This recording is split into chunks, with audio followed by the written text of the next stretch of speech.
I'm going to read a quote for you from President John F. Kennedy, 1961. Please listen to what I'm telling you.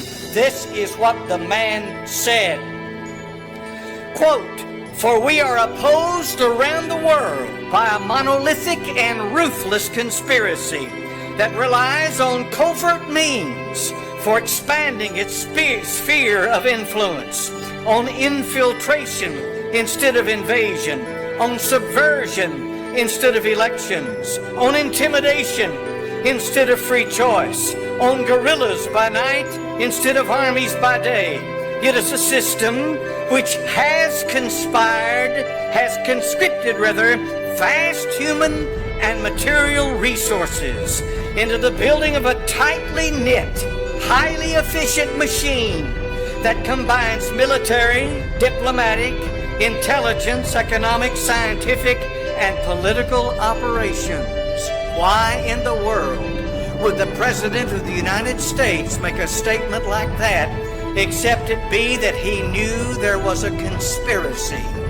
John F. Kennedy didn't live long after he said this.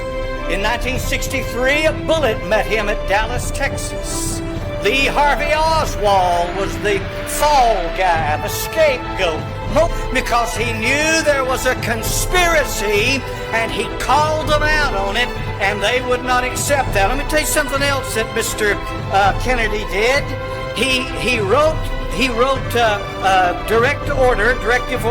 executive order 1110, and in it he took the silver of the country and made currency out of it. In other words, he backed it with silver, and the reason he did that is because he knew that the Federal Reserve that was born in 1913 on Jekyll Island off the coast of Georgia, he knew that it was part of the conspiracy to control this nation and control it and push it forward the way the one-worlders wanted to go.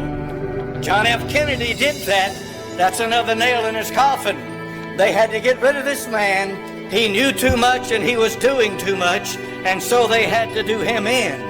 Did you know that Vice President Joe Biden, running for office, just said the other day, he said that he wants the country to go back to where we were before Trump went into office.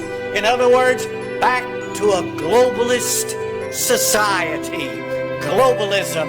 He even said it publicly. He said, "This is where we want America to be." Now, folks, let me tell you something this morning. The Democrats and the Republicans both have sold you out, and you got to understand that today. Please don't start taking sides. They're both corrupt as they can be. They've sold you out. But when Donald Trump became the president, he set his sights on this country. He's a nationalist. He's not a globalist. And that is why they despise him. All right, let's get that out of the way. That's why they despise the man.